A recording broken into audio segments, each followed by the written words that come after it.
Hey everybody, I'm Zach. And I'm Jesse. And you're watching Tesla Time News. Episode 133. On today's show, the Deliverator. Tesla brings back the referral program. And the Tesla Lemur is gone? Next on Now You Know.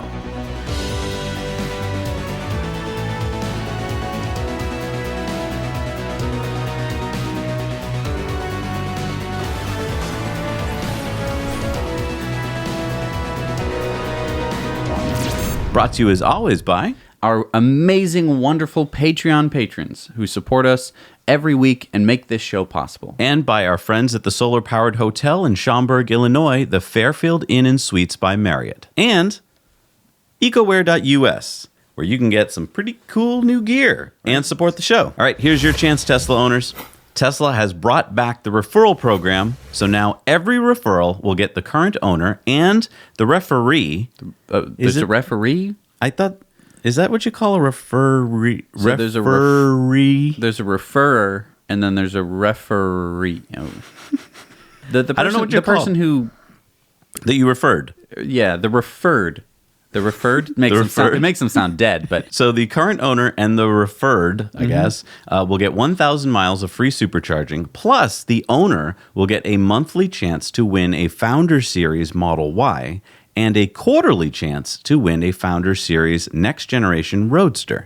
So if you already have free supercharging on your current Tesla, you have two chances to win. So for every referral you get, you have two chances to win as opposed to the 1,000 miles of free supercharging. Oh, because you can't get the free 1,000 miles because you already have it. Right. Gotcha. So now the loot box has been reset. So all prior referrals are not being counted. So if you had a few left over from the last program, you got to start again from scratch. So as you know, last time we were pushing a referral code. We wanted everyone to use it. But this time, I think that the program really benefits one-on-one purchases with your friends. So what I want you to do is, for those of you who have Teslas, you have a referral code. Get out there and use it. Yeah, get out there, show people your car, and use your referral code. You'll get thousands of miles of free supercharging, and you'll have chances to win things. So I think before it was very important that the YouTubers and everyone was able to actually push their code. There was a big incentive, and lots of people heard about the Model 3. But now I think this is a really smart referral program. It's one that benefits everyone, which is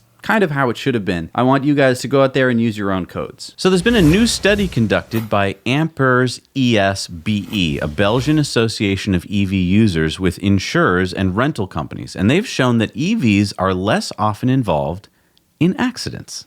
Is that just because there's less EVs, therefore less accidents? No, they said today our statistics tell us that EV drivers do less damage to their cars and that the damage is less serious. This is confirmed by Ludovic de Borlée, the product manager at Athlon. So as a result, some rental companies have developed specific insurance products for EVs. De Borlée says these policies are 30% cheaper than the old insurance premiums. Now, the same is true for Ethias, the #1 car insurance company in Belgium. The head of insurers for corporate fleets said, "We are reducing the premiums for electric vehicles by 30%. Now, I mean, maybe this is just in Belgium. Maybe Belgium EV drivers, there's just something about them that they're just super duper safe.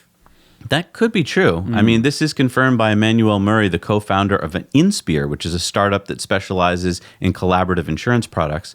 We have seen a clear break in the road behavior in those who drive ICE vehicles and those who drive in 100% electric. There is less risky behavior, less unwanted acceleration, less incivility. It is obvious. The part that surprises me there is the less unwanted acceleration. I tend to accelerate a little bit more than I should. Maybe it's unwanted acceleration, but you don't want the car to be accelerating? Because, I mean, when you're driving an ICE car, and if it has an automatic transmission and you put your pedal down, you don't necessarily know what the response is going to be because you might be in a lower gear and you get more power. So they might be talking about more control over your vehicle, basically. Right. Because all pedal work in an electric car gets you a pretty predictable power curve. There's no I wasn't expecting to be in that gear. You know, when you're on the highway and you're in a high gear, and then all of a sudden you're like, I need to go, and the car's like, vroom. Like, what do you want me to do? I guess I'll downshift. And then you're like, whoa. And there's a new study out by the University of York. Researcher Dr. Duncan Williams has tested London taxi drivers and found what many who drive EVs already know, which is that driving an EV is less stressful than driving an ICE model and has positive effects on mental health. That sounds great on paper, but how do they prove this? So they equipped these drivers with electroencephalographs, which is an instrument used to measure the electrical brain waves in your brain. Okay, so it's those those caps, like this one here. Looking caps. Okay, yep. So they took 4 London drivers, and they successfully drove both diesel and EVs throughout London, and then they, charted them all. And during these trips, researchers measured a series of parameters concerning brain activity, heart rate, and sound levels. The results showed that when driving EVs, the atmosphere inside the vehicle was quieter, the driver's heart rate was more stable and slower, which is a sign of peace of mind and stillness, but also that the level of brainwave beta waves was higher, indicating better concentration. Interesting. So you're able to focus a little bit more just because the car is acting a bit more predictably. Things are a bit quieter and calmer. And your general health is better. Speaking of driver's health, Ford Explorer owners have been getting sick. So 3,000 Ford Explorer owners have complained to Ford and NHTSA that they suspect fumes were seeping into the cabin and poisoning them. So let's talk about that for a second. So when an ICE car is running, you have the internal combustion engine. So the byproducts of that are nitrous oxide, CO2, carbon monoxide, CO, right? So if it didn't get that extra oxygen, you have carbon monoxide, which, as we all know, is a poisonous gas, along with many other fine particulates and lots of other, benzenes and all sorts of things that get flung out of the back of your car. Right. There's a reason that the exhaust pipe is coming out of the back of your car. Right, it's to pollute the people behind you. Well, it's to not pollute you. Oh, I see. I guess, the byproduct of which, of course, is to pollute the people behind you. But the good news is once it leaves the tailpipe, it can kind of flurry into the air, and pollute all of us. The solution to pollution is dilution, which is not true.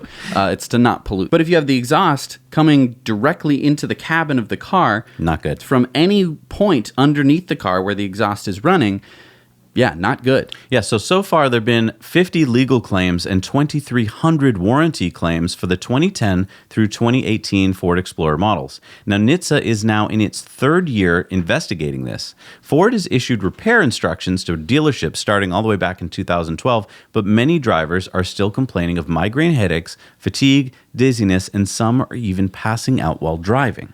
That's bad. Because these are not self-driving cars. No, they're not. And no one should be sleeping behind the wheel. No. And so that's not good news. And if you think, well, this is just some, weird Ford drivers, let's talk about this. In fact, police in Austin, Texas, pulled almost 400 Explorer Interceptors from their fleet for carbon monoxide concerns. In one case, a former officer passed out behind the wheel while driving at 50 miles an hour in 2015. So, these are police officers.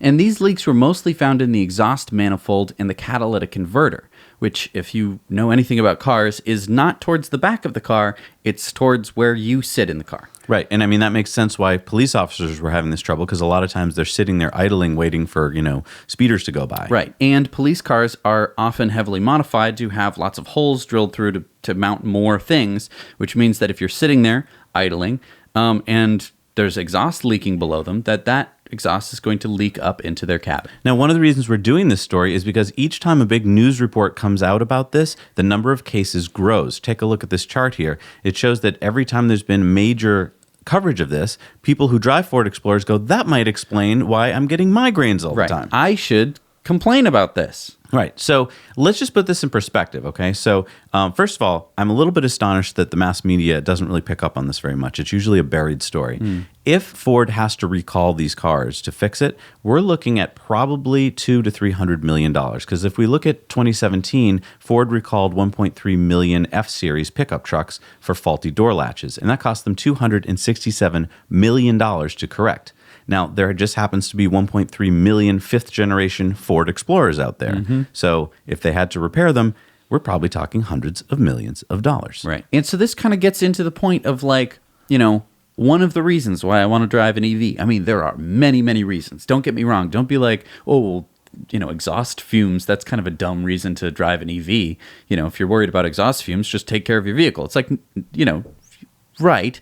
But this is just another singular point. My car can't kill me by running. I could drive it into my living room, have it turned on all day, right? And I could just go about my business. I would hardly notice it except for the fact that I wouldn't be able to do anything in my living room. But aside from that, I wouldn't die. You could play video games all afternoon. It's true. But other people who drive internal combustion engine cars, if you drive your car into the living room and you turn it on, you're going to die. Right. Hey, Jesse.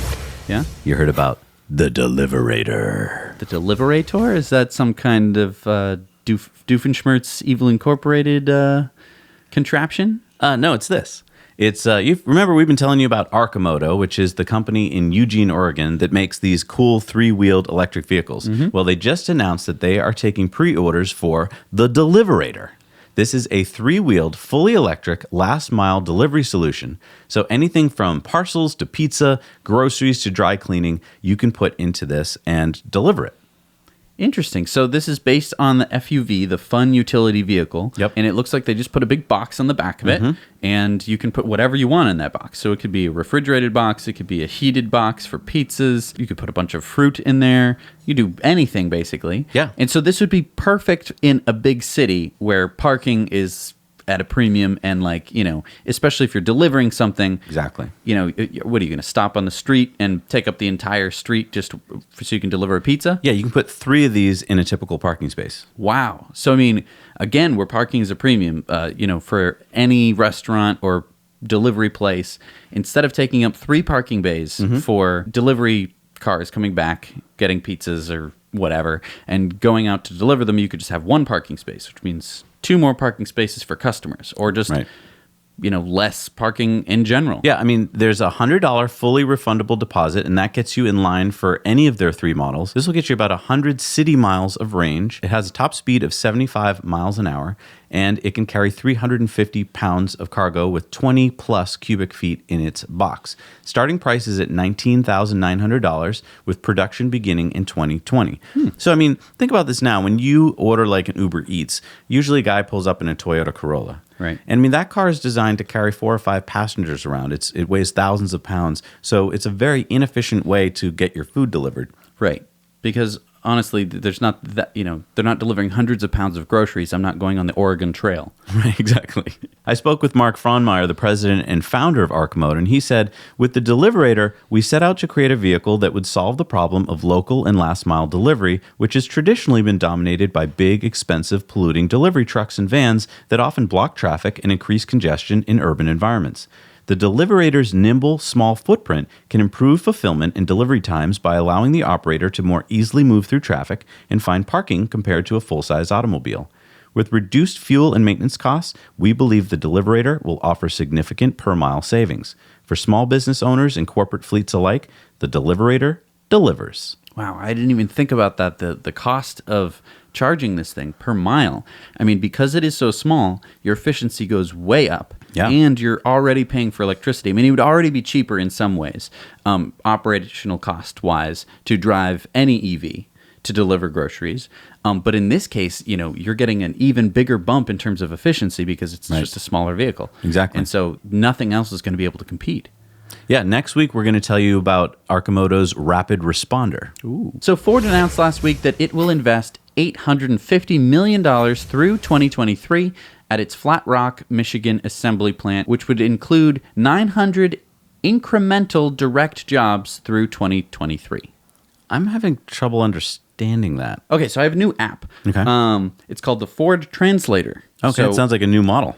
It's not. No, it's just an app. Okay. So basically, I'm gonna run now. Why don't you read the quote? Okay. This is from John Hinrichs, Ford's president of global operations. We've taken a fresh look at the growth rates of electrified vehicles and know we need to protect additional production capacity given our accelerated plans for fully electric vehicles. This is good news for the future of Southeast Michigan, delivering more good-paying manufacturing jobs. Okay, and I'll stop it, and then I will play. We saw the Model 3, and we're scared out of our minds, and we don't know what to do. Please help. Yeah. Okay. Yeah, that makes a lot more sense. Well, let's try it again. Let's try it again. Okay, yeah. Okay, here's another quote he yep. had. Okay, yep. As we ramp up AV production, this plan allows us to adjust our investment spending to accommodate the pace of growth of this exciting new technology. This new plan combines our core strength in mass manufacturing with the agility and leanness we've shown with our modification centers for specialty manufacturing. What the heck does that mean? I don't know. Let's read that back through the translator. We have no idea what we're going to do, but I'm gonna say a lot of fancy words that you associate with Ford, so it doesn't sound like we're in trouble. Yes. That's a good app. It really works. It cuts through the crap that they say. And Right. I mean, they have to kind of corporatize this, I guess. They can't just come out and be honest. It's something that we see a lot of companies that just can't be honest with what they're saying. And so you end up with things like this. Wait, so this is a tweet that they just tweeted out? They tweeted this out. So this is Ford's upcoming Mustang-inspired all-electric SUV, potentially to be called the Model E, due in showrooms next year. Wait, wasn't the Model 3, the Tesla Model 3, supposed to be called the Model E? It was supposed to be the Model E, and then Ford threatened to sue them about it, so they changed it to the Model 3. Because they own the rights to it. I see. Right. So now they're calling their car the Model E. Right. Gotcha. And so then they put this tweet out that says, "Hold your horses." According to an unnamed Ford insider, that was supposed to be directed at Tesla, although they didn't tweet at Tesla, which they could have done. That's how Twitter works. But I mean, like, hold your horses. Tesla doesn't have any horses. Is it the horses near the Nevada Gigafactory plant? This tweet doesn't make any sense. Hold your horses. You're showing us a picture of your emblem, which is a horse. Hold your horses. What is the, like, I know that, we've been picking on Tesla for not having a CMO, right, for a while. Ford has one. Ford has a CMO, and this is the best they could come up with? Yeah. Come on. So this is interesting, Jesse. Last week, Tesla sued 2 startup companies for stealing intellectual property. So the first one we're going to talk about is Zoox. Now, wasn't Zoox that like shoe delivery company, or is it that No, it was the I remember this commercial that was outdated even when I was watching it back in the 90s. It was for a magazine subscription for your kids that talked all about different animals, right? Is that the same company? No, this is the startup in San Francisco that's got quite a bit of attention making autonomous cars. So let me read Right. I remember it's like those weird boxy frames here. Yeah, they can go forward and backward. They're testing them out. Yeah, it's pretty cool. Let me read the lawsuit to you. This dispute arises out of the concerted efforts of Zoox Incorporated, a competitor to Tesla, and several now former Tesla employees to steal Tesla's proprietary information and trade secrets to help Zoox leapfrog past years of work needed to develop and run its own warehousing, logistics, and inventory control operations.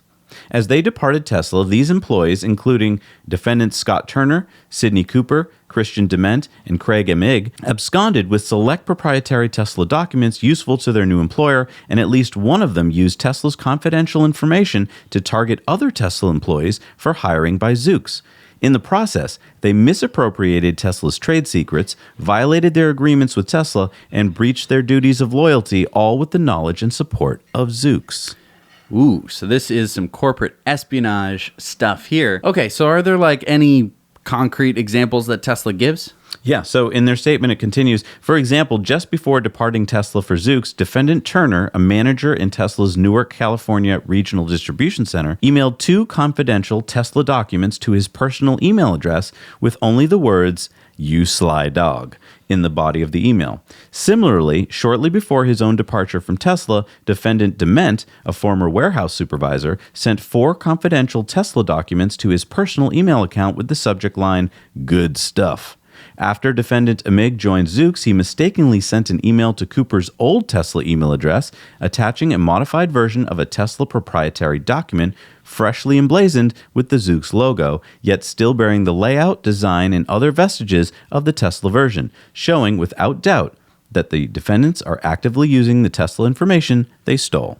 Wow, that sounds like pretty damning evidence. Obviously, it's going to have to go through the court for any decision to be made there, but yeah, Elon does not take this stuff lightly. Right. He will go to a lawsuit regardless of whether his lawyers will say that they're going to win or not.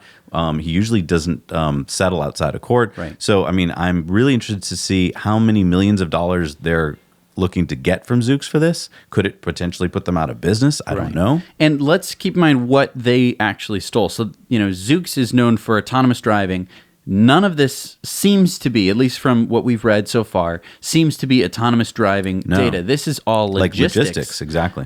So stuff that isn't really even like what Zoox is known for. Still, they have allegedly stolen this stuff from Tesla. So there's this other lawsuit we just mentioned last week against a former employee accused of stealing AP source code for the Chinese startup XPeng. Guangxi Cao was apparently just one of 40 employees at Tesla with access to the autopilot source code and was accused of stealing the source code for XPeng. Now, we've noticed that there's similarities in the interior and exterior design and even the features between the XPeng and Tesla. And this lawsuit claims that Tesla says that last year, Cao started uploading complete copies of Tesla's autopilot-related source code to his iCloud account. The company claims he ultimately moved more than 300,000 files and directories related to autopilot.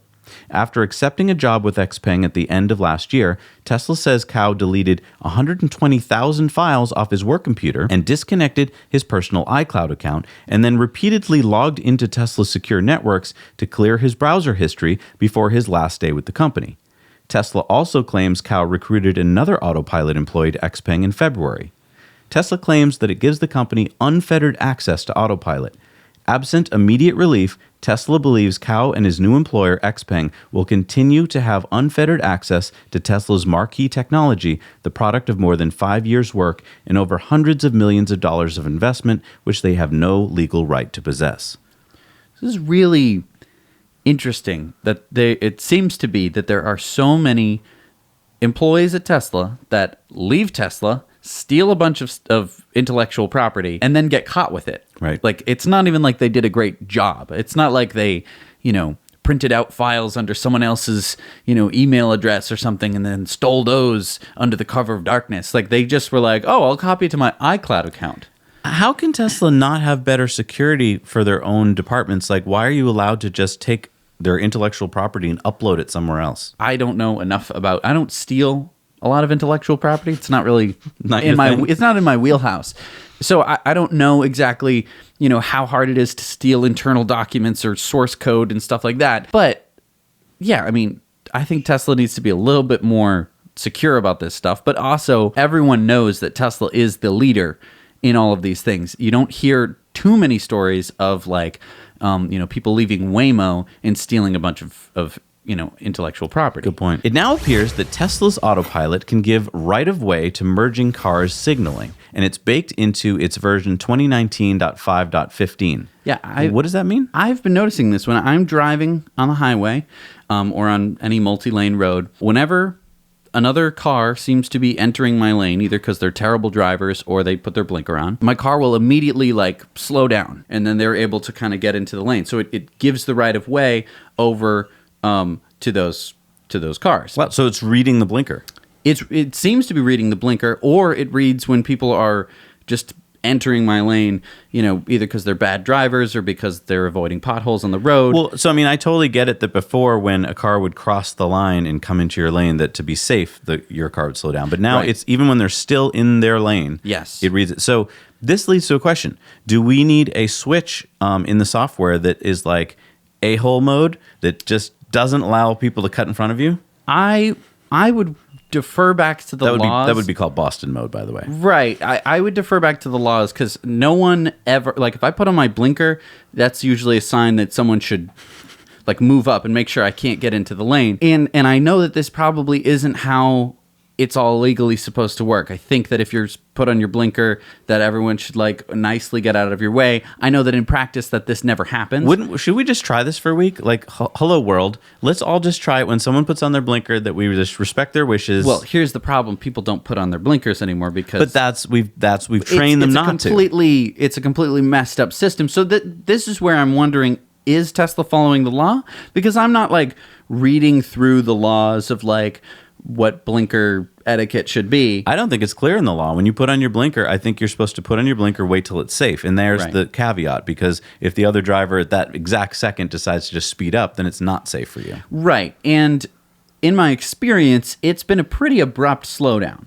right? It's been more than what I would do as a driver. As a driver, I have a certain amount. I mean, obviously, I can slam on the brakes whenever I want, but I choose not to. I choose not to slow down unexpectedly. I think it's more important to be predictable than it is to be like, following all the regulations or whatever. So you're saying that basically it's a gray area. Like if there's enough warning, you'll let them in, but if there isn't enough warning, you're not going to let them in. Yeah, and I'm not going to slam on my brakes to let someone in if, I will usually... Because you could get rear-ended. That's what I'm worried about, right? I'm worried about other drivers on the road, and I'm always thinking like, I want to be maintaining my speed, which is another thing I've been noticing with autopilot. Sometimes when I go to put my blinker on and it starts entering the lane, then I'm halfway between both lanes and it gets freaked out. And it's like scared and wants to go back into my previous lane. It's like, no, you have to commit. Obviously, this Up is that commit function a little bit. Obviously, this is a beta software, so I'm not like saying like autopilot's ridiculously dumb. Like I know that there are better versions of the autopilot that they are, ironing out kinks with and will be releasing in the future, and that they're constantly working on it. This is how all development of technology works. It's not perfect from the get-go, but I think that it's interesting that they're actually able to implement this feature, which in the future, if implemented correctly, could be very useful, because I think it is important in some scenarios, and you'd have to work out where that works and where that doesn't, to slow down and let someone into your lane. Have you also seen that in Autopilot Update 2019.8.3 that it has auto steer stoplight warning? It says, your car may warn you in some cases if it detects that you are about to run a red light while auto steer is in use. This is not a substitute for an attentive driver and will not stop the car. Yeah, so I got that update last night. Have you run any red lights I yet? don't run a lot of red lights, especially not with autopilot engaged. Well, get out there and test it. Usually on the highway, and so yeah, I didn't get any chance to experience this. But when we do, we'll talk about it. This, to me, this next story is a big one. I think it gets missed because most people in the world don't really understand what it means. But this is Tesla has eliminated its yearly service. So it used to be that with your Tesla, they recommended that you bring it in for annual service. It wasn't a whole lot of things that you needed done to the car, but it was, a cost, and you did have to bring it in. Now Tesla's saying that this is all they recommend. So we're seeing here that the cabin air filter, they're recommending that you replace it every 2 years. Well, that's common in every car. That's just the filtering the air in your car. The HEPA filter, if your Tesla has one of these, they recommend that you replace it every 3 years. Okay, that's normal. Tire rotation. Well, every car needs tire rotation, so that's normal. Brake fluid test. Tesla now recommends testing brake fluid for contamination every 2 years and replacing as needed. That's nothing out of the ordinary. Normal. Yep. Air conditioning service. Check this out, Jesse. They recommend that you replace the desiccant to help the longevity and efficiency of your AC system. And they recommend that for Model S owners, you do this every 2 years, have it checked. Model X owners, every 4 years. And for Model 3 owners, you get it checked every 6 years. Wow. So that kind of shows a little trend there, because they made the Model S first, the Model 3 last, the Model X right in the middle. Right. And it shows you the...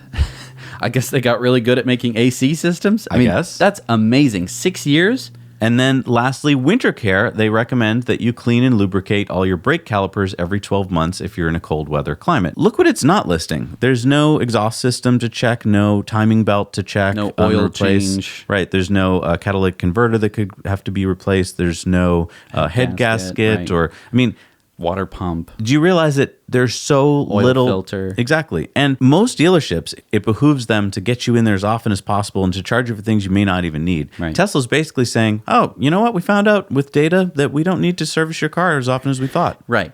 And this is where I talk about Tesla being different all the time. And they do a lot of things to be different, like the door handle's different. And it throws people off. They're like, whoa, that's so different. It gets people in the mindset of like, this is a different car, a different experience. Having this amount of maintenance compared to a traditional car where you need to be bringing it in like every 3,000 miles for an oil change is so completely different. I can't even begin to tell you the difference. When you switch to an EV, you just drive it home, you drive to work. You drive it home, drive to work. You don't stop at a gas station. You don't stop to get an oil change. You don't have to stop anywhere for anything. You just go home, plug it in, and drive it to work the next day. And I think a big thing is brakes. A lot of people think, brakes is like a common thing. You always have to get your brake pads, brake rotors turned, maybe replace your rotors. Right. It's an expensive job. And why is that? It's because, for the most part, I know that there is engine braking, especially with manual transmission cars, and Yeah, but if you that's- do that, great, you're putting the wear on your engine instead of the brakes. But it's the brakes that are slowing down ICE cars. And what that means is you are putting all of the stress, all of the wear, all of the heat, all of the energy into those brakes every single time you're slowing down the car. And it is completely different in EVs, okay? Because in EVs, you have regen braking.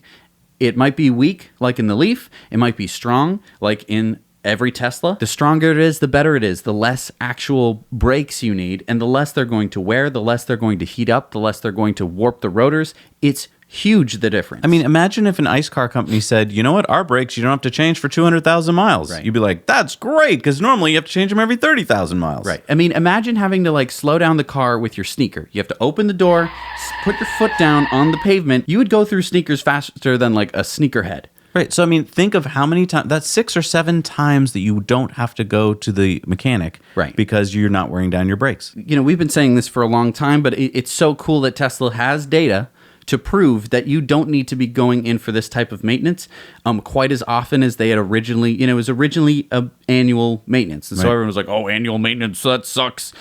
Now you don't have to do it. Yep. How cool is that? All right, it's time for the lightning round. So, Jesse, Yeah? you might have something kind of rare. What, some kind of like disease or something? What? No. Your lemur. I'm talking about your lemur. I don't know. Right? Yeah, you do. You have a mid-range Model 3. Oh, right. The lemur. Well, get this. It's gone from the Tesla website. What? Yeah. Can't buy a lemur anymore. Why? I don't know. So you're saying that it is a limited edition car?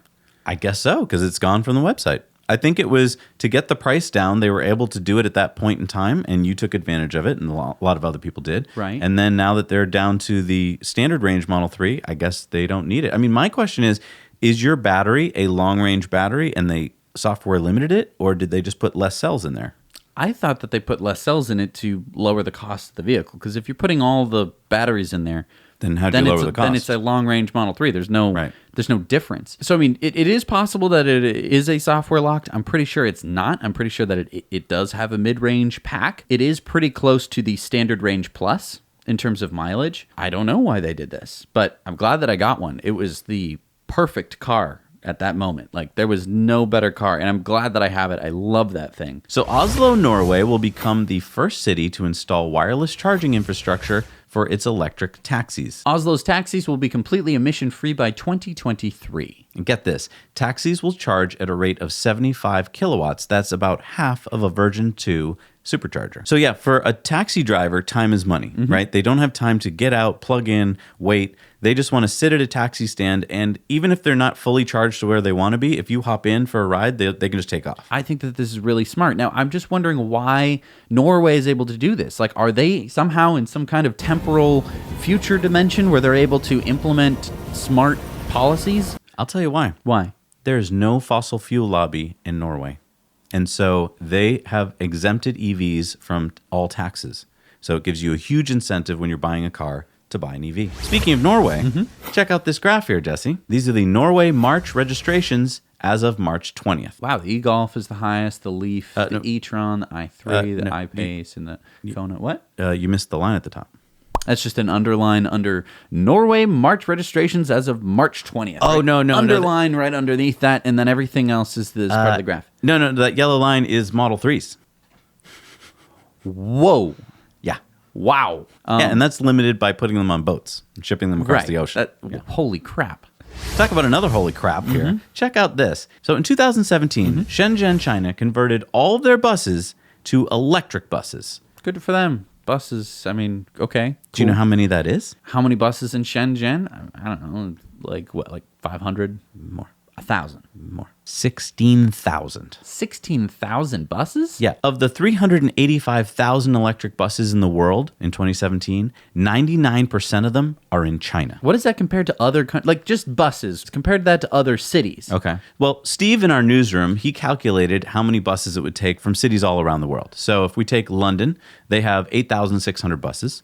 Add that to New York's 4,373 buses. Add that to Los Angeles's 2,472 buses. And add that to Seattle's 1,540 buses. And you get about the same number of buses in all of Shenzhen. Okay, but I mean, Shenzhen, China, I mean, I don't know how many people live in Shenzhen. It must be like what, like a million? Like there must be tons of people in Shenzhen. Yeah, 12.5 million people live in Shenzhen. But if we add That's up... a lot.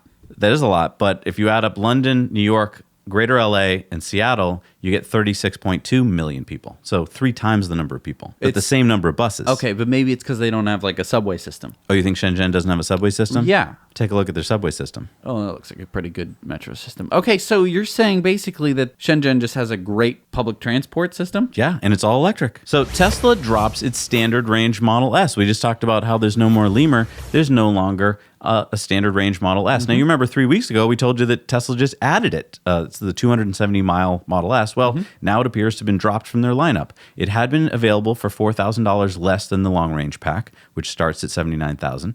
Now the long range was raised in price from $83,000 to $85,000. I don't know why Tesla did this other than to simplify things. I think that, this could definitely simplify their lines. Think about the logistics of having 2 different battery packs. You have to move a giant battery pack across a factory floor. Having fewer options means that you need fewer stacks, which means you can have less space on the line, which means everything can go faster. So I think that they are simplifying their battery packs in order to speed up production, make everything go a little bit smoother. So Canada has a new EV proposal. You want to know the good news? Yes. The good news is the Canadian government is proposing to fund EV tax incentives of 5,000 Canadian for qualifying EVs.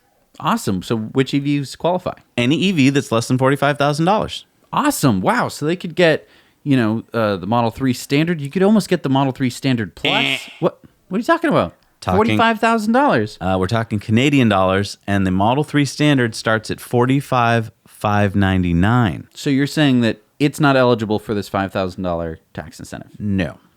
And on top of that, they're only allocating $300 million for the program. So let's talk about why this is. I think it's because politicians got together with their oil lobby friends, and they said, okay, let's make it look like we're doing something good, but let's make sure we put the cutoff right before the Model 3. So, what cars are cheap enough to buy? The Kona, the Leaf. Yeah, I think the Bolt just squeezed by. Okay, so it's not all bad. There are Right. options. However, you're getting rid of one of the most popular options. I think you should reach out to your representatives if you live in Canada and let them know that this is ridiculous. Right. You shouldn't exclude the most popular electric car in the world. Right, but call them out on their bullcrap. Exactly. So Honda has unveiled its new prototype of the all-electric dirt bike, the CR Electric, and its all-electric delivery scooter, the Bentley Electric Scooter. So the Bentley has swappable batteries, huh? Yeah, you can carry an extra battery in there, or you can bring it to a battery swap place where you can just pop in a fresh battery and keep going on your way. I'm so excited to see places where this is actually implemented. Like in LA, electric scooters are everywhere. And it's amazing to see what a city could look like with electric mobility in mind, at least scooter-wise. I think that it's important to have at least one city or one place where this kind of battery swapping thing is possible. And it's implemented well across many different brands. So hackers are given a Model 3 by Tesla. At the Pwn to Own hacking event in Vancouver last week, a team of 2 hackers, Amat Kama and Richard Zhu, of teams Fluoroacetate, hacked the infotainment system of the Model 3 and used a JIT bug in the renderer to take control of the system. That's how they did it. I knew that was the best way to get in. Right. Yeah, I always use JIT bugs. You got to use a JIT bug in the renderer. It was pretty obvious, actually. Right. I mean, Pwned. Nice. that's how I do it.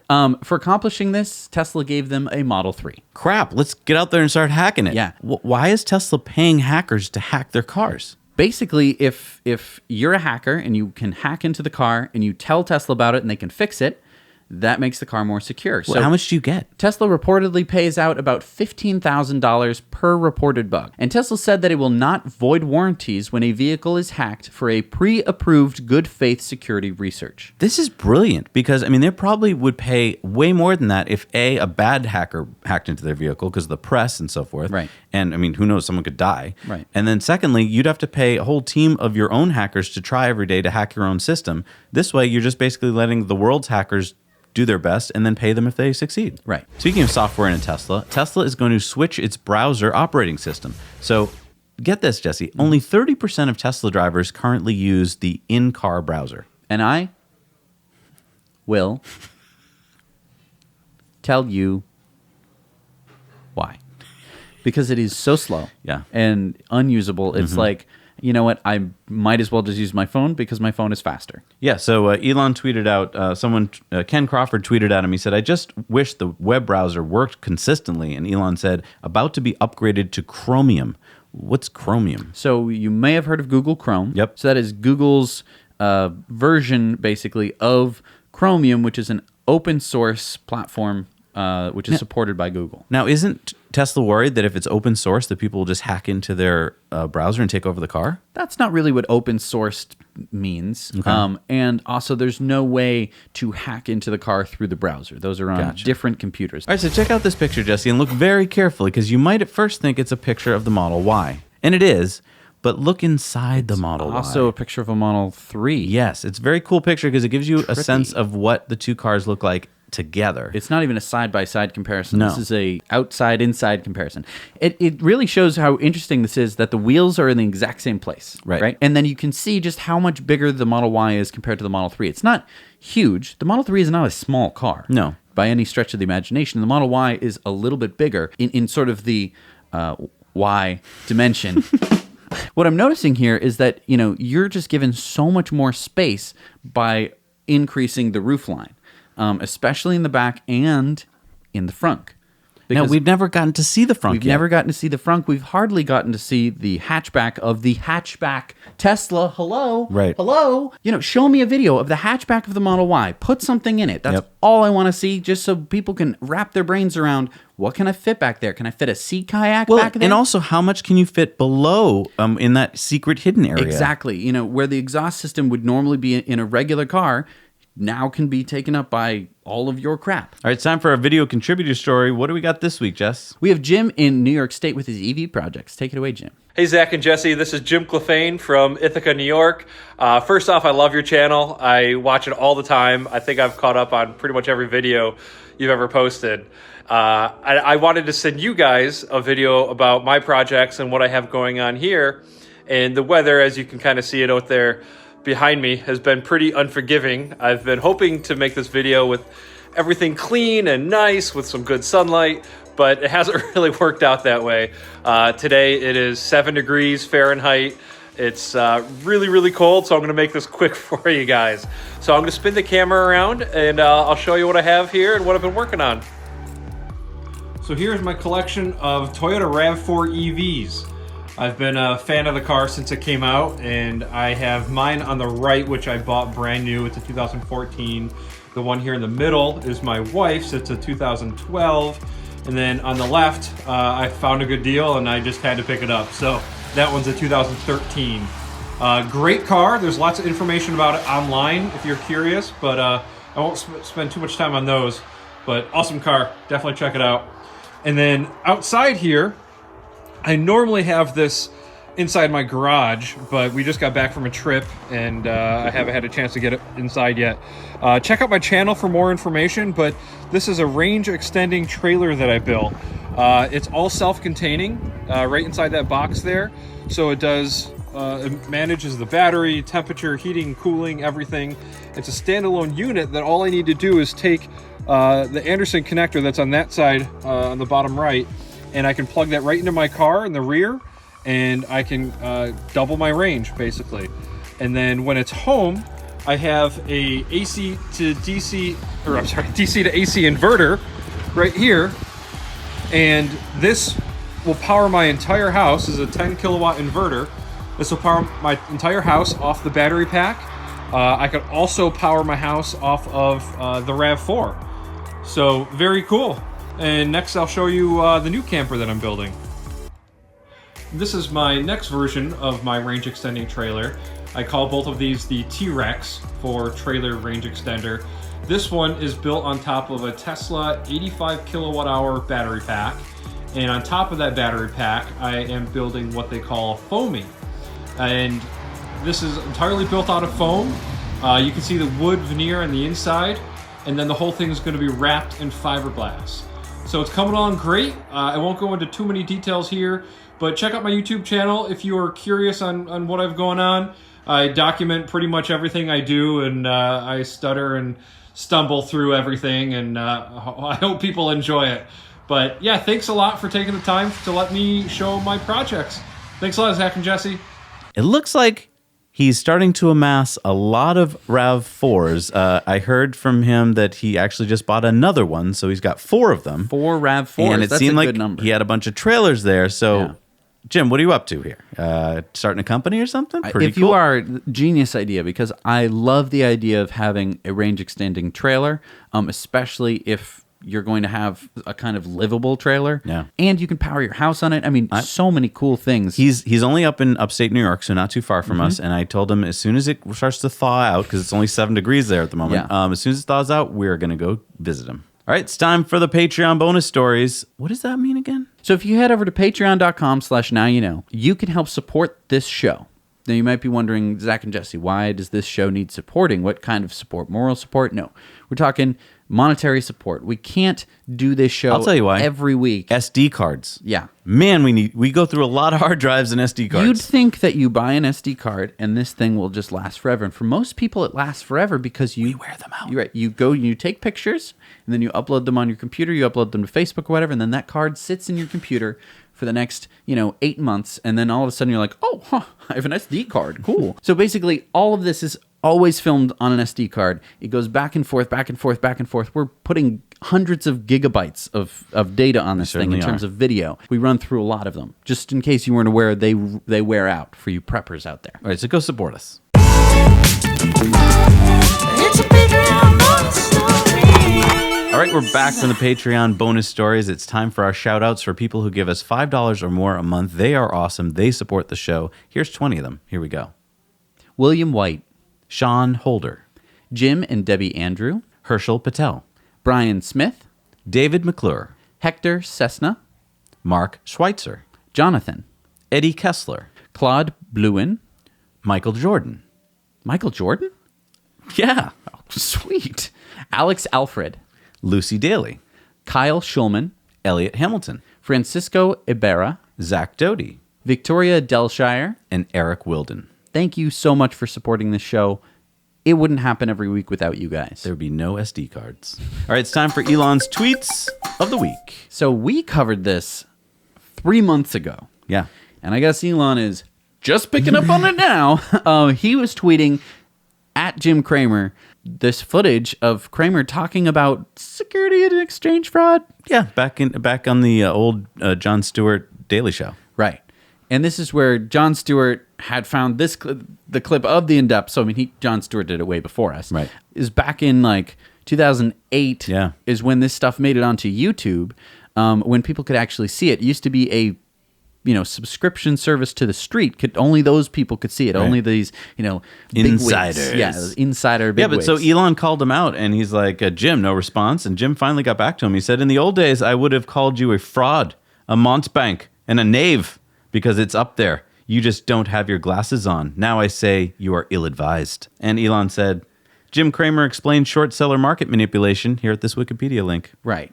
So basically, Jim, you can say whatever you want. Right. We have you on tape multiple times. Yeah. And we did a whole in-depth about it. And then another tweet from Elon about Sentry Mode. So Ideas for Elon Musk tweeted at him and said, feature request, I'd like 3 options for Sentry Mode in the settings. Off, always, and ask. People who want Sentry Mode forever enabled can choose always, and ask would show a subtle pop-up upon parking.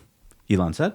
Sounds like a good idea. And then Elon tweeted a little while later, I guess after he had time to think about it, he said Sentry Mode options will be always, exclude home, exclude work, and exclude saved locations, ask, and off. Fantastic. I was just talking about this with my wife the other day. She said, how do I use Sentry Mode? When do I use it? Do I have to turn it on every time? Isn't that a lot of work? Apparently not. Right. All right, it's time for community mail time. Community mail time. Ove and Rob from TT and Doc Tesla and Tesla Owners US met us when we went out to the Model Y event. Yes. And we took a little picture got a with nice them. little picture. They're awesome YouTubers, by the way. You got to go check out their YouTube channels, especially if you're German, because they speak German. Right. Which we don't Actually, do. Rob speaks English on his for Yeah. Tesla Owners US, so you've got a mix. We also bumped into our fan Stuart, which we were able to take a picture of as well. We bumped into a lot of other people, so you guys better send us your pictures. Yeah, because definitely. otherwise we're just... We weren't smart enough to use our own cameras to get them. So. Right. We were so busy trying to capture the Model Y that I was not thinking... Well, I was live streaming. I couldn't just hand you my phone to take a picture. So our friend friend Jerry just got his Powerwall, as you can see there, and he's also got solar on the roof from Tesla. And Jerry was telling me that when he was getting the Powerwall installed, that one of the installers said to him, I watched Zach and Jesse. Small world. Yeah.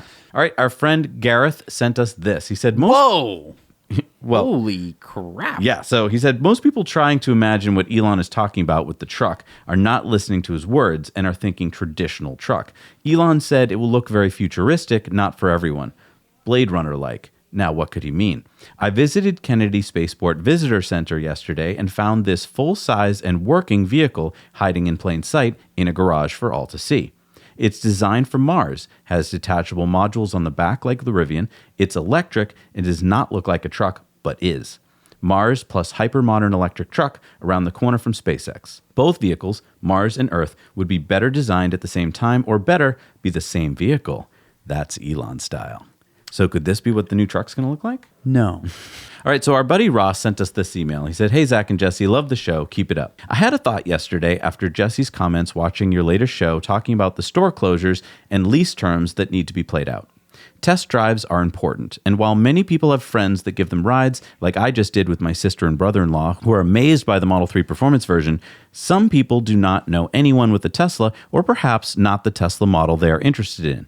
So, if Tesla is moving towards service trucks that drive to your home, why not also have a staff assigned to drive to people's homes to give them test drives? Think about it. Tesla could use a low-cost, non-retail space they already need for service, and then just have a small fleet of demo vehicles they could drive for 10,000 miles, and then sell them off at a discount to enable some people to get into the cars at a lower cost, much like all the car rental companies do. And sales of vehicles with 10,000 miles at a lower price point would open up a completely new set of customers currently shopping for used rental cars, like my dad used to purchase. Tesla could make test ride appointments and then drive to the customer's home or business for the appointment. Tesla could charge, say, $20 for the appointment when the reservation is made, and then if the person is there for the test ride, the $20 fee is waived once for each vehicle type. Making the appointment helps commit the person to the brand, so it's more powerful than a normal test drive at a Tesla store. This would cost far less than storefronts for the same purpose, and the sales staff would be booked fully. Yeah, I think that this is a great idea. I think that this is exactly what Tesla should implement. It's a brilliant idea. Yeah. And our friend Cameron just got a 14 kilowatt, 48 panel solar system installed at his house with 2 Powerwalls to power his home and his Model 3. So now he's generating 125% of his household electricity from the sun. Sweet. Our friend Dimitri took this photo near Skoda plant in Mlada Boleslav in the Czech Republic, and he said, this looks like Skoda branded the VW E-Up. They never officially made that car yet, and there are rumors that electric Citigo will be released later this year and will be the first electric Skoda. I don't know what this car is, but it has written 100% electric all around the car and has also e-Pilot name written on it. I tried to Google Skoda e-Pilot, but found nothing, so maybe it's a new electric Citigo, which would have the e-Pilot name.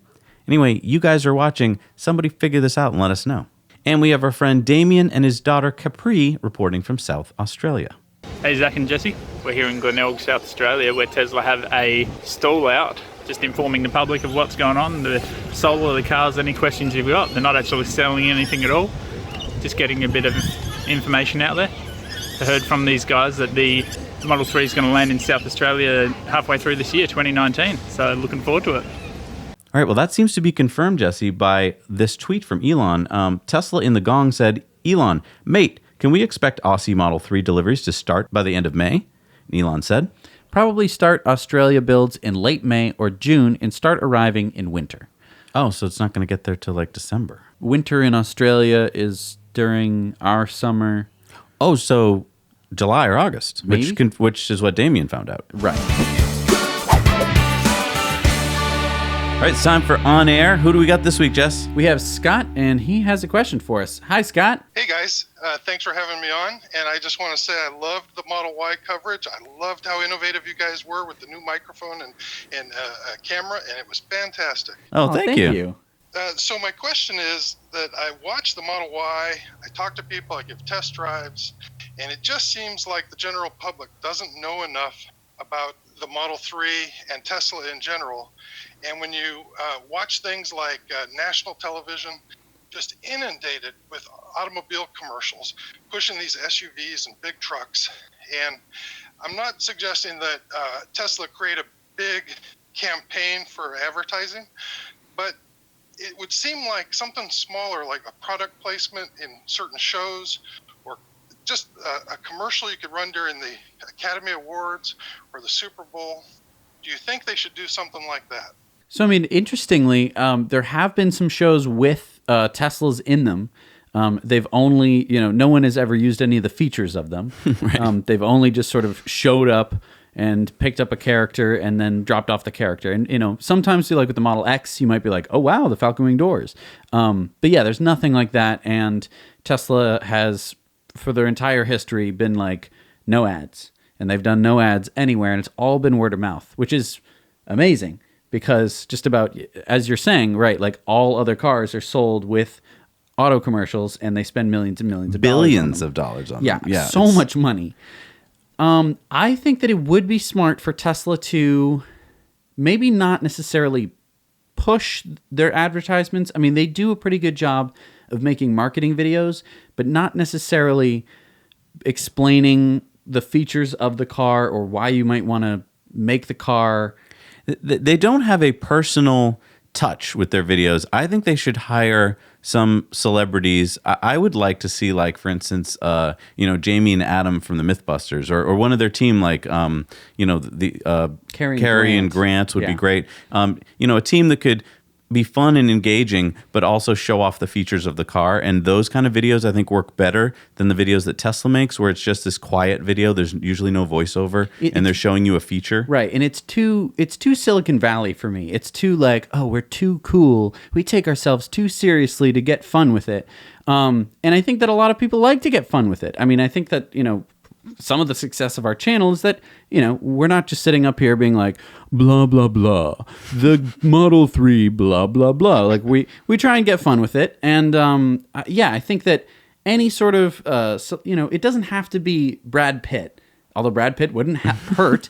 But yeah, any sort of minor celebrity that you'd be like, hey, isn't that person from that thing that I like, would be fine as long as they were, taking a look at the car, getting a little bit excited about some of its features, because there's a lot to get excited about in terms of, from sustainability to tech to anything like that. Getting to your point about do they need a commercial, if Tesla was hurting on sales, then yeah, commercials are a good way to get the general public to know about something. But to be honest, if they put out some big commercials and got a lot of demand, they can barely keep up with demand as it is. So I don't know that they necessarily need those. Although on In Depth tomorrow, we're going to be talking about how we think one of the features of Tesla is already doing the job of advertising. Well, I tell you, Zach brings up a really good point, because one of the things I think the advertising would do, and again, I'm talking about lightweight advertising, is it would take some of the pressure off Elon. Yeah. And right now, he's the only thing in the news about Tesla. And you see this mountain of FUD. And if there were just, oh, look at Kylie Jenner's using it, or Charles Barkley's driving one now. Look at what Joe Rogan did. He interviewed Elon, then he went out and got a P100D, and now he just raves about it. Exactly. It's true. That's a really good point. That is an excellent example, and that was a very smart move by Elon to like go on his show, because Elon could say no to Joe Rogan's show. Joe had to ask Elon to come on. It wasn't like Elon was begging to come on Joe Rogan's show. And yeah, I think that is an excellent example. Well, let me ask you, Scott, in your experience, when you talk to friends and coworkers and stuff, what percentage would you say know anything about Tesla? It's practically zero. And people have kind of heard of the car here because I live in Silicon Valley. But really, there's this thing that I'm sure you guys have experienced, where they say, oh, this and that, but then you get them in the car, they punch it, they feel it, they see the display, and they just go, oh my gosh, I get it. Right. Yeah. And that's the butts in seats thing that we talk about so often, is like, yeah, getting your butt in the seat and experiencing it is completely different than talking about it in, archaic terms of like, oh, this or that, I think this way or that way. It's undeniable at the point where you're like in the car, you're just like, oh wow, this is different. There's a lot of people that need to get in the mindset and be eased into the idea. And if they don't see it on mainstream TV or in magazines or by the social media influencers, they've not yet begun the journey we had to go through mentally. Yeah, I think that an amazing thing is happening right now with the Model 3, for instance, with hundreds of thousands of cars going out around the world. Those experiences are happening to a way bigger degree than ever before, and it'll just keep happening. It's exponential. While I do agree with you that if you threw a few $1 billion at an ad campaign, you would speed this process up. Again, Tesla can't make the cars fast enough anyway. So I think that according to the curves that I'm looking at, they're doing a perfectly good job right now, saving their money on advertising and putting it into production. Yeah, I think that, as we move forward, it's just going to get bigger and bigger, as well as, other auto manufacturers that are switching to electrics and new auto manufacturers who are producing just electrics. I think that as they start to get enough money to be like, hey, we really need to differentiate ourselves from Tesla. What's one thing that Tesla doesn't do? Oh, hey, advertising. Bingo, let's do that. I think that could really turn into a great thing. So anyway, thank you so much for your question, Scott. That was excellent. Okay, well, I just want to tell you, I think I've found a home in your channel. I love you guys, and you do such a great job. Thank you very much, and everybody, now you know. Awesome. All right. Well, Thank you, Scott. We'll talk to you later, Scott. All right. Bye. All right, it's time for Supercharger reviews. Let's see what we got this week. I'm at the Morristown ShopRite, and we have 2 Tesla chargers here, destination chargers. And as you can see, this awesome Model 3 is charging. And right next to us, there's a huge array of these solar panels. So we are at the ShopRite supermarket in Morristown, New Jersey. And as far as I know, this is the only supermarket in the entire New Jersey that has electric car charging stations. Hi, Zach and Jesse. This is Peter and Will Anderson. We're on tour right now in Westminster, Maryland, reviewing a 10-stall Tesla Supercharger right off of I-95. It's right next to a DC quick charge station, and there's a Chevy Bolt that is being charged right now. We give this an 8 out of 10. It's right next to a Wendy's, an Earl of Sandwich, and a bunch of other fast food places. Thanks for listening, and now you know. Hey, Zach and Jesse. I am here at the Payson, Arizona Supercharger. This is brand new, still not on. Today is the 23rd, technically, just barely the 23rd of December. And supposedly it's supposed to open on January 3rd.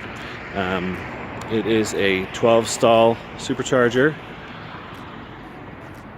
Backing into the stalls.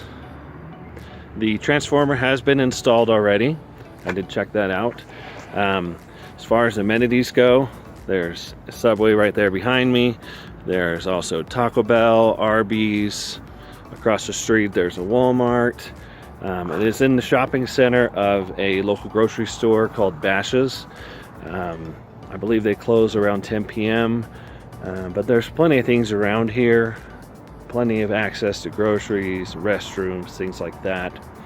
I would say, honestly, I'd probably give this a rating of a 9. Zach and Jesse, hi. We're in Altoona, Iowa, checking out these 2 destination chargers here at the casino and Prairie Meadows Hotel, right off of I-80. There's also a level 2 charger here for other cars. Here we pretty much just got the casino and the hotel. About a mile over, closer to the interstate, there's the usual fast food restaurants and so forth. On a 1 to 10, I'd probably give this about a 5. Not really close to anything except for the hotel here and the casino. All right, keep going. Awesome. Thank you so much for going out there and reviewing these superchargers. Yeah. It's important. Make sure to put them on the map. We have on our website a map with all the superchargers on it. You can review any of them and destination chargers. All right, so what new superchargers do we have this week, Jess? We have the 12-stall urban supercharger in Indianapolis at Capitol Avenue in Indiana. We have the 4-stall in Macau at Harborview Hotel, Macau, China. Number 255 in China is the 6-stall at the Zhaotong Jingseng Hotel, China. We've got the 12-stall in Antioch, California. and number 626 in the USA. Number 1,481 in the world is the 8th stall in Annapolis, Maryland. You want a golf lesson, Jesse? Sure. You want to go to Italy? Yes. We got you covered. First golf lesson free at Golf Club Colli Berci in Vicenza, Italy for all of Elon's employees. Wow. So if you're going on vacation and you want to start up learning golf, that's what Italy's known for. Exactly. Is golf. Spaghetti. Wine. Golf. Isn't Be Free amazing? There's just so many cool things. I didn't even know that was a thing. That's fantastic. All right, in this past video, we've made 700 videos. This one, we reminded you about earlier in the show, we covered this whole Jim Cramer story that's going on as a tweet between Elon and Jim Cramer on this In Depth about 3 months ago, so go check it out. It's the Patreon giveaway. All right, it's time for the Patreon giveaway. Now, if you would like to win an EcoWear t-shirt, you can become a Patreon, and for every $1 you give us, you get a little card in this bin that Jesse's spinning, and then we're going to pull one out, and you will win a EcoWear t-shirt. These are t-shirts that help support this channel, and they are completely carbon neutral from the cotton all the way to when you throw out the t-shirt. We've done the math. Even washing the t-shirt. Yeah, I mean, we did some hardcore math. Okay, all right. And the winner is Howard Spellman. Congratulations, Howard. You win a EcoWear.us t-shirt. And thank you so much for being our Patreon. All right, so you made it to the end of the show. Thank you so much. You made it to the end of the show. Us. Yes, thank you for joining us. We are so glad that you were able to watch this huge, long episode. We know that we do this every week, and boy, do we know how long these episodes are, because they are about 3 times longer for us, because we mess up and constantly. For Brent and Bobby. Yes. And 8 times longer for Brent and Bobby and all of our editors, because, yeah, they have to we have to sit through this live, they have to sit through this after the fact and cut out all the times where I go... Sometimes I walk by and I go, anyway, so there's I do that all the time. All the time. Yeah, and when I walk by them editing, I just hear it over. They're like, they have to edit our mistake over and over and they have again. to get the right spot. I wonder if they want to kill us. They don't want to be like, so tells this work. Sometimes we sound like that. Who are all these people that are floating? These are all of our wonderful Patreon patrons who support us on Patreon. For $5 or more a month, and have waited to get their shout out. So basically, we do shout outs. We want to make sure that it's special for people. So we have limited the number that we read each week. And there's a wait list. So basically, we can't just read out every name, or the end of the show would be an extra 20 minutes long. Right. And it would be like, the ending credits at the end of the thing. Like, it just wouldn't be as special. So the shout out is important, and we wanted to make sure that it remained special. And we don't run the credits fast like they do, like after most movies, like on an ABC special. It's like, and you can't read it. Like, you can read these names; they're important, and it's super important for our channel that you do. And all of these people have access to our Discord. And so for those of you who don't understand what Discord is, it was this program that was started for gamers to communicate with each other. It was just supposed to be like, hey man, are you online? Yeah, let's go play some games. What level are you playing tonight? Right. And it has since evolved into able to accommodate communities. Right. It's kind of like a chat room that is organized by topic. So we have like 50 different topics, from Model 3 to Tesla, just in general, to solar systems, to other EVs. We have a Leaf channel where we talk about how to live with a Leaf with low mileage. We have personal projects. So it's a support channel then, basically. We have personal projects where people are able to get input. Yeah, there's some really cool stuff. Really cool projects. We're talking about a battery electric wood chipper. Oh, that sounds dangerously fun. Dangerously fun. Is that the motto for the startup company? And it's just one, it's just a project. Oh, right. And so, if anyone's interested, I would highly recommend our Discord. It's only $3 a month for our patrons. And yeah, it's a blast. Hey, if you made it to the end of the show, I feel like you need a secret. And the secret this week is that Jesse's going away next week, going on a little road trip, aren't you? I am going on a little road trip. And you won't be here. I am driving my grandmother's Model 3 back from Florida. That's nice. See if the Model 3 can handle it. It'll be a long range. Well, it made it down there. Yeah, made it down there. It'll make it back. But so you won't be here. I'm going to be all alone. True. Yeah. I got our buddy Jeff to cover for me. So that'd be cool. I've never co-hosted with him before, so that'd be great. Really? Yeah. Oh, because you've always... No, wait. You co-hosted with him. Where were you? I was in Chicago. You've never co-hosted with Jeff, huh? No. Oh, so yeah, I'm looking forward to working with Jeff. And then after that, we're both going to be going away. You'll be covering for me as I'm away on the first leg of the trip, and then we'll both be in the UK together. That'll be fun. So a lot of fun stuff coming up for the show. A lot of work for us because it's hard to do the show enough from here at the desk. Right. It's going to be really hard doing it from the road. Yeah, we had to sit down and just try and figure out how we were going to get the show out for these weeks where we're not going to be in the same place and not going to be here in this studio. But we're committed to doing it, so... Yeah. So, and thank you so much for all the patrons, for all of your support. Yeah. Again, this wouldn't be possible without you. All right, and don't forget about these cool shirts. You want to support the show, and you're look, thinking... it doesn't have to be just a t-shirt. It can be I know. This is a crew sweatshirt. neck. You can get a hoodie. You can get a bag. Yep. All sorts of stuff. Oh, there's so much stuff. Yeah. Wait till you go check it out. You're going to like it. All right, thanks for watching, everybody. Now you know.